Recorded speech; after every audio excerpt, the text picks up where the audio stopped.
పెసర, మినుము వీటి మామూలుగా అపరాల పంటలు, పప్పు ధాన్యాల పంటల్లో వేరు వ్యవస్థ కొంత లోపలికి వెళ్తుంది. ఇవి బెటర్ నీటి ఎద్దడిని ఎక్కువ శాతం తట్టుకుంటాయి. వీటిలో ఎక్కువ శాతం మనకి పోషక లోపాలు అనేది తక్కువనే గమనించడం జరుగుతుంది.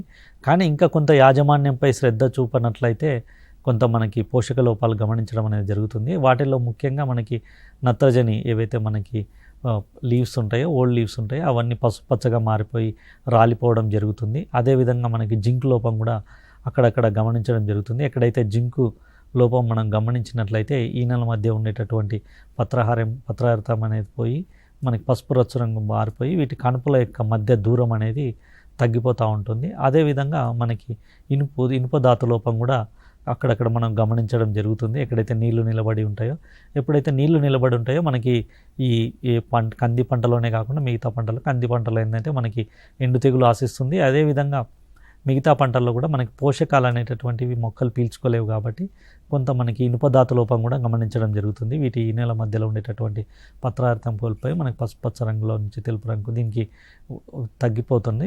సో ఇటువంటి మనం గమనించినట్లయితే నత్రజని లోపం, పోషక లోపాన్ని గమనించినట్లయితే మనం యూరియా 20 గ్రాములు కానీ లేకపోతే 10 గ్రాముల మల్టీకే కానీ మనం పిచికారి చేసుకున్నట్లయితే వారానికి 2 సార్లు వారం వ్యవధిలో మనం 2 సార్లు పిచికారి చేసుకున్నట్లయితే మనం దీన్ని తగ్గించుకోవచ్చు. దీంతోపాటు మనకు జింక్ సల్ఫేట్ కూడా మనము 2 గ్రాములు లీటర్ నీటిలో కలిపి మనం పిచికారి చేసుకున్నట్లయితే జింకు ధాతు లోపాన్ని కూడా సవరించుకోవచ్చు. అదేవిధంగా ఇనుప ధాతు లోపాన్ని కూడా మనం 5 గ్రాములు మనకి అన్నబేది ఫెర్రస్ సల్ఫేట్ అనేటువంటిది వీటితో పాటు కొంత నిమ్ము ఉప్పుతో కలిపి మనము వారం వ్యవధిలో 2 సార్లు పిచికారి చేసుకున్నట్లయితే ఇనుప ధాతు లోపాన్ని కూడా మనం సవరించుకోవడానికి అవకాశం ఉంటుంది.